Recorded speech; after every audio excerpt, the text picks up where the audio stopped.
What's up guys, so the 2.0 livestream was a couple days ago. Just want to give my take on it and just say straight off the rip, I seriously cannot wait for the update to drop because it is looking hype. Before we get right into it, please subscribe to the channel for more Honkai content and drop a like if you enjoyed this video. Okay, kicking it off with the main part of the update, Penacony. Boy does it look just amazing, and for this to be the first new planet we are getting in game, it really makes a great impression for the rest of the new areas we get. I mean, new areas have dropped in game, such as the haunted one with Hoyoverse drop, which I found very cool, so from then you can just kind of tell that the designs of new areas are just going to be amazing visually. Also, I just want to say I've got a great feeling that this update will deliver to the players. Just like how Genshin dropped Inazuma in 2.0, and that for me was peak Genshin, Penacony surely looks like to be delivering some greatness as well, just like Inazuma did. Moving on to the banners, or shall I say the reason why a lot of players are going to be going broke. The devs really have no chill. They are just smothering us with these amazing units. The first phase will introduce a highly anticipated character for a lot of players, including myself, being BlackSwan, and along with her will be the rerun of Imbibe to Lune. BlackSwan is a Wind Nihility character, and unfortunately they did not reveal much about BlackSwan's kit. What we know is that she will be great alongside Kafka on dot compositions. BlackSwan's kit inflicts a new special dot being Arcana, in which if you keep stacking on enemies, the damage dealt to them will increase over time. So BlackSwan can defense shred enemies, and her skill is a blast skill, so you'll be able to shred the defense of 3 enemies. You are able to inflict Arcana on her basic attack also, so that way her basic attack will have some use rather than to be seen as a waste. The ultimate is a full AoE, not sure what the ult exactly does as they did not mention anything about it, so I'll just assume that it's an AoE nuke that may apply Arcana or interacts with it somehow. Visually, BlackSwan looks amazing, and the fact that she's great with Kafka is a huge W. She won't be a dot detonator like Kafka from what we've seen. She's there to do some damage and shred enemies' defense, which would make her more like a sub DPS with support capabilities. I have been waiting for BlackSwan's arrival since like forever now, to be able to run the team consisting of Kafka, BlackSwan, Ruanmei and Huohuo, which I am dying to try. Imbibe to Lune also will have his rerun along BlackSwan. I won't go into much depth with him since everyone knows how correct he is as a DPS, and I may go over it if it is worth summoning for him later on.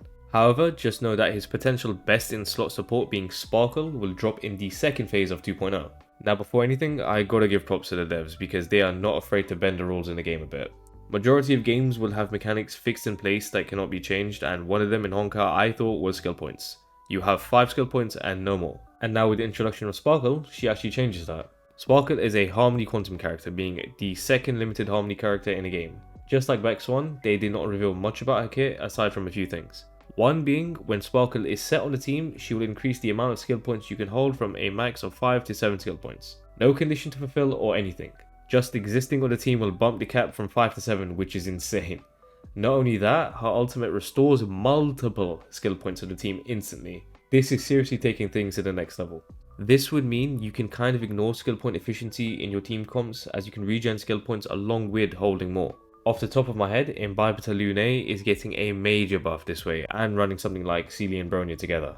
The only issue I ever had with Imbibe to Lune was that he uses so many skill points with his skill, leaving you high and dry, so you would disregard your defense or attack. However, now there is a chance that no longer will be the case when you pair Imbibe to Lune and Sparkle together. The same concept with Bronya and Celia. Everyone that has ran these two together knows exactly how your skill points just disappear since they're so skill point hungry. Now with Sparkle, she will be able to enable those two to go off and potentially have some skill points left over. Now the irony kicks in with Sparkle's skill. Her skill is literally Bronya's skill. She allows one ally to advance 4 of their actions up to a degree.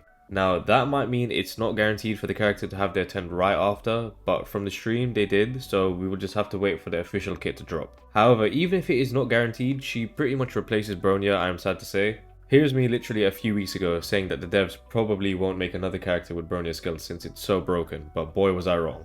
Also to mention, Sparkle allows the team to deal more damage when using skill points. That is very vague, but nonetheless a form of increasing damage against enemies. Sparkle is really shaping to be a broken support, and the devs are really committed to continue the trend of broken limited harmony 5 stars. So just like Kafka mains can't really skip out on BlackSwan, the same applies for Imbibe to Lune with Sparkle. If you main both Kafka and Imbibe to Lune, I wish you the best of luck if you haven't been saving. Along with Sparkle in the second phase of 2.0, the long-awaited return of Jing Yuan is finally here. Now Jing Yuan is returning much later on from his initial release. The game now has quite a few broken DPS characters that you would favour over running Jing Yuan. However, with his return, his light cone is also returning, which is the best in slot for quite a few erudition characters, so you may want to consider pulling for it if you are an erudition main. Jing Yuan may have dropped down a few tiers as a DPS character, but as a sub DPS paired alongside Topaz could be viable since Topaz would be able to increase the Lightning Lord's damage.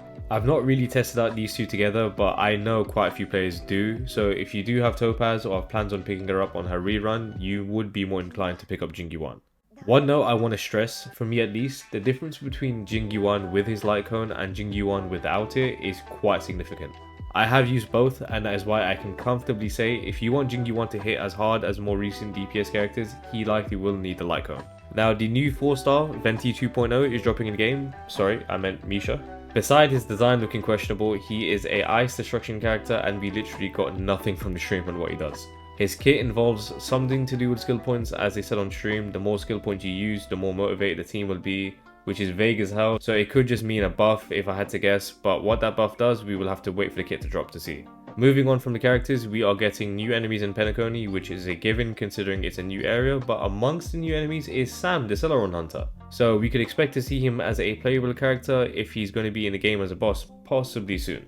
Now with every update, we get a free temple, which is also what we are receiving. However, we are now gaining an additional temple for this update, and what makes it hilarious is the fact that we are told this days after Genshin are told that they are getting 3 pulls for 3 years of Genshin, and the backlash they are getting from this is no joke. Seriously though, who would have thought that the true Genshin killer would be a game the same company has created? I'm only joking, but it is pretty funny to see as the internet is going wild over it. But yeah, Honkai devs are being as generous as ever, so really do appreciate it. We are also getting a free 4-star Selector and the selection consisting of Gwenhyphen, Sampo, Asta and Yukong. I personally was not lucky enough to snipe Gwenhyphen on her release with Topaz, so I will definitely be picking her up. Just picking up constellations for all of these characters are great, so it just depends on who you run more between them. Along with the heap of game modes and events we are getting, we will be seeing 2 new relic sets dropping as well. The first set being Pioneer Diver of Dead Waters, which allows you to deal more damage to enemies afflicted with debuffs. They didn't really break it down into the 2-piece and 4-piece effect, so we will just have to wait for further details to drop. Right away I can think that this set has great potential to be the best in slot for Dr. Ratio, and considering everyone was given him for free, it would be a good call to try this out for him. Dr. Ratio's kit revolves around debuffs and dealing more damage to enemies with debuffs, so this set seems to literally be perfect for him. Maybe running the follow-up 2-piece set and this as the 2-piece would be the best combination, depending on the actual 2-piece effect of this new set of course. The second set being Watchmaker Master of Dream Machinations, which just increases the break effect for the team. That's all we are told about this set, and the only character that pops up revolving around break effect for me is Ranmei. Now of course this has potential to be her new best in slot as she doesn't really have a clear standout set that is tailored for her. So take it with a pinch of salt, but this new Cavern of Corrosion does hold some potential here. Unfortunately, I'm still stuck in the dot and follow-up attack cavern and will probably be there till the end of this game. There are many other things we will be getting this update, such as the Relic set recommendation feature, the increase in support characters we can set on our profile, the Relic enhancement optimization, and a few more. So it's nice to see that the devs still care about quality of life for players and are trying to always just improve small features for us. Overall, 2.0 is looking amazing and the devs are kicking off the update with a bang. With BlackSwan and Sparkle, I can't say for sure if you should summon for them at this point, as what we know about them is minimal, but it is impressive to see that they look really good based on the little information we have, so we should take it as a great sign. Regarding the reruns, I wouldn't blame you if you want to pull for Dan Heng since he is just as broken as his initial release, and Sparkle may just make him even better. With Jing Yuan, if you care about value and meta I suppose, there's just better options for a damage dealer and we are only going up from this point. Pulling for his light cone though, I would say is something you should consider. Jing Yuan as a sub DPS may still be a good option, so I wouldn't completely advise against not pulling for him. But Penacony in general is looking like an amazing new area that is really showing off the creativity behind the HonkaiStarRail devs, and it seems like they are really having fun with it, so it's nice to see that from game devs. So yeah, that wraps it up. Hopefully you guys did enjoy the video. If you did, please subscribe to the channel for more Honkai content and drop a like. Also, drop a comment on what you think about 2.0 and what you're looking forward to the most. One last thing for anyone that has reached the end. I would seriously appreciate it if you could comment anything I can do to improve on my videos, as well as anything you may want to see me cover or do as a video. I am still relatively new to this, so anything from you guys would be extremely helpful. So yeah, hope to catch you guys later.